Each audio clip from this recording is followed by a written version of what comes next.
Olá a todos, este é o canal Geopoliticando e hoje nós vamos tentar responder a pergunta: 2023 será pior que 2022? O artigo que nós vamos analisar está em um site que é flagrantemente pró-Rússia, então temos de anunciar isso para que todos nós possamos sopesar na interpretação, né? Então, por exemplo, eles começam dizendo que os Estados Unidos têm um governo irracional, então eles colocam uma coisa um pouco enviesada, mas não é por isso que a gente não possa aproveitar algumas informações que eles têm aqui como muito interessantes e muito importantes. Por exemplo, eu não sei se vocês lembram ou se vocês viram que no final de 2022 um artigo apareceu na grande mídia ocidental com a manchete dizendo o seguinte, no Business Insider: um ataque nuke provavelmente teria como alvo uma dessas 6 cidades dos Estados Unidos, mas um especialista diz que nenhuma delas está preparada. E eles citaram as cidades: Nova York, Washington, Distrito de Colômbia, capital no caso, Los Angeles, Chicago, Houston e São Francisco. Pessoal, não é a primeira vez que isso acontece. Eu já fiz um vídeo lá em acho que agosto ou meados do ano passado, mostrando uma preparação que um órgão governamental norte-americano estava fazendo para os cidadãos norte-americanos, para que eles soubessem como agir no caso de um ataque nuke. E isso está se intensificando, essa retórica de que algo assim vai acontecer está aumentando. O artigo busca fornecer informações e dicas que permitiriam sobreviver a isto, repetindo comentários de vários especialistas, entre aspas, em questão de emergência e saúde pública, sugerindo que uma nuke seria catastrófica, mas não necessariamente o fim do mundo. Deve-se estar preparado. Ele observa que essas cidades teriam dificuldades para fornecer serviços de emergência aos feridos, etc, etc.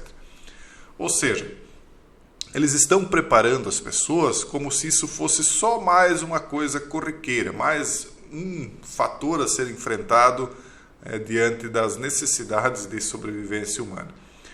Então eles lançaram aqui o Conselho do Guia de Planejamento de Detonação Nuke da Agência Federal de Gerenciamento de Emergências, a FEMA, para cidadãos comuns em uma cidade que teria então sofrido esse ataque. Entre, fique por dentro, fique atento. Então eles estão realmente preparando as pessoas para isso. As agências, a FEMA, etc., estão preparando as pessoas para isso. Em uma live da semana passada, lá da comunidade, a gente falava sobre como as coisas estão escalando, ao mesmo tempo em que no Brasil as pessoas estão mais preocupadas em discutir as questões políticas, e tudo bem, isso faz parte também, é algo que está muito em tela, né? Mas as pessoas aqui não estão minimamente preparadas para o rescaldo disso. Porque eu não digo que algo assim atingiria diretamente o Brasil, embora eu não duvide, né? Porque imagine o seguinte cenário, imagine que realmente aconteça algo assim lá no norte, e aí um dos lados vai acabar precisando sair de lá, né? Tirar uma parte da sua população de lá, provavelmente a classe dominante, e ir para um outro local. Qual é o local que qualquer um desses lados aí gostaria de ir? Eu imagino que o Brasil, um país continental, com várias áreas ainda inabitadas e com um povo fragilizado, né? Que não tem aí muita capacidade de se defender. Neste caso, seria interessante obliterar grandes centros, né, onde houvessem grande concentração de pessoas, primeiro para fazer uma limpa, né, para tirar pessoas do caminho, e em segundo lugar para enfraquecer qualquer tipo de organização e defesa. Então você imagine que cidades como São Paulo, Belo Horizonte, enfim, capitais em geral, né, seriam os prováveis alvos numa situação dessa. Óbvio que o lado que fizesse isso acabaria culpando o outro. É um cenário difícil de acontecer? Sim, é muito difícil, óbvio que sim. Até porque a própria terceira G, muitos negam, muitos dizem, não, isso é um cenário fictício, não está nem aventado, enquanto que outros dizem que os próprios ataques nuke são algo que, se acontecessem, seriam em tamanho mini, localizados. Enfim, existe argumento para tudo, existe lógica para tudo, mas não há nada impossível, né, de acontecer. E o Brasil não estará livre das consequências, mesmo que indiretas, como aconteceu, por exemplo, no caso do flagelo. O flagelo acabou nos atingindo aí indiretamente, pelo menos as medidas dele, né, para tentativa de contenção, como se diz. A Rússia, então, ela diz o seguinte, né, ou melhor, o analista aqui, né, diz o seguinte, que segundo a interpretação dele, certamente a Rússia não faria isso com prioridade em centros populacionais, mas que a retaliação viria primeiro para prejudicar alvos de ataque e defesa dos próprios Estados Unidos. Que isso incluiria, para quê? Para evitar que os Estados Unidos pudessem revidar adequadamente. Então, esses alvos incluiriam San Diego e Norfolk, onde as forças do Atlântico e do Pacífico dos Estados Unidos estão baseadas, bem como vários locais do Comando Estratégico, locais subterrâneos de evacuação do governo federal, e que eles citam aqui o Mount Whitney, na Virgínia.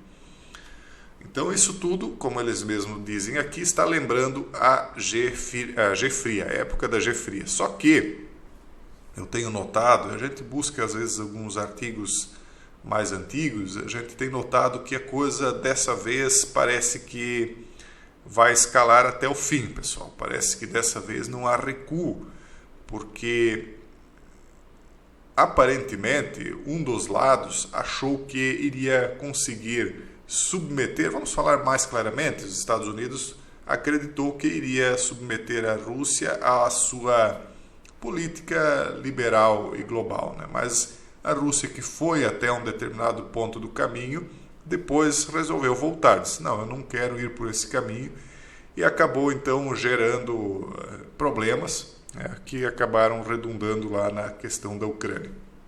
Outros dizem que jamais a Rússia pretendeu ser inclusa nesse sistema que os Estados Unidos implantou e que sempre agiu de uma maneira a utilizar a inteligência do seu país para ganhar tempo e bolar estratégias. Se fez isso, conseguiu aí de uma determinada, até um determinado ponto se fortalecer. Mas agora ambos os países colocaram as coisas mais às claras e eles estão se enfrentando. Eu acho que depois do que aconteceu não haverá mais retorno, ninguém mais vai confiar em ninguém. Isso se a teoria de que isso tudo não passa de um grande teatro para que não as classes dominantes dos países se enfrentem, mas para que os povos de todos os países aí sejam, vamos dizer assim, atingidos e para que abra-se espaço na Terra, vamos usar essa história aí, essa metáfora, isso se essa teoria não for verdadeira. Enfim, os russos tiveram que acreditar que mesmo um ataque massivo perfeitamente coordenado garantiria uma medida de retaliação que também os deixaria devastados, e que eles estão falando de como eles agiriam, né, no caso de isso ter acontecido lá na época da G-Fria, né? Então eles estão falando de como é que foi analisada a situação na época, como é que eles agiriam e reagiriam no caso de as coisas terem sido levadas a termo na época, coisa que eu acredito que acontecerá agora, né? O aparecimento do artigo do Business Insider, esse que pede a preparação do povo norte-americano para uma G-Nuke, né, que trata dessa discussão sobre a capacidade de sobrevivência, sugere que essas pessoas que estão no poder estariam novamente escapando do hospital psiquiátrico nos Estados Unidos. Então é retórica, né? Retórica e propaganda, porque é um site pró-russo, né? Enquanto se continua a esperar que de alguma forma alguém acorde na Casa Branca e perceba que o profundo buraco escuro em que nós, o povo americano, nos encontramos, exige uma mudança de curso e uma reinicialização genuína, há pouca luz do dia visível na escuridão. Então eles estão colocando aqui que os malucos estão na Casa Branca e que eles vão levar o mundo para uma G nuclear, enquanto que a Casa Branca, o pessoal Biden, etc., diz que os malucos estão lá do outro lado do mundo. Seja como for, enquanto um está acusando o outro, o fato é que as coisas estão escalando e nós que não temos nada a ver com isso, né, não temos poder nenhum de decidir qualquer coisa, nem de voto em nenhum desses países, vamos acabar pagando o pato junto. No momento, o mais complicado de todos os relacionamentos, ainda mais do que com l'Arzi, deve ser o envolvimento dos Estados Unidos na AG por procuração travada contra a Rússia em nome da Ucrânia, que é exatamente o que ameaça se tornar nuke se alguém pisca na hora errada.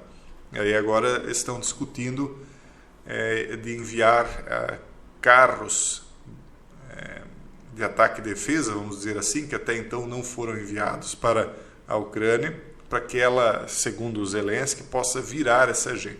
Não vai virar, a coisa só vai ser empurrada com a barriga, na minha opinião, até final desse ano, quando muito provavelmente as coisas terão escalado de uma maneira muito maior do que essa que nós estamos vendo no momento. Porque justamente pelo fato de ser um jogo de empurra, a coisa não está desempatando. Uma hora um ganha um pouquinho de terreno, outra hora outro, e a coisa está cada vez se complicando mais, ao ponto em que um dos lados vai acabar desequilibrando a disputa repentinamente e o outro vai acabar revidando com o que lhe restou, que seria a questão nuke. Esse é o grande medo e grande preocupação. Pessoal, esse seria o vídeo de hoje. Deixo um forte abraço a todos e até o próximo vídeo, se Deus quiser.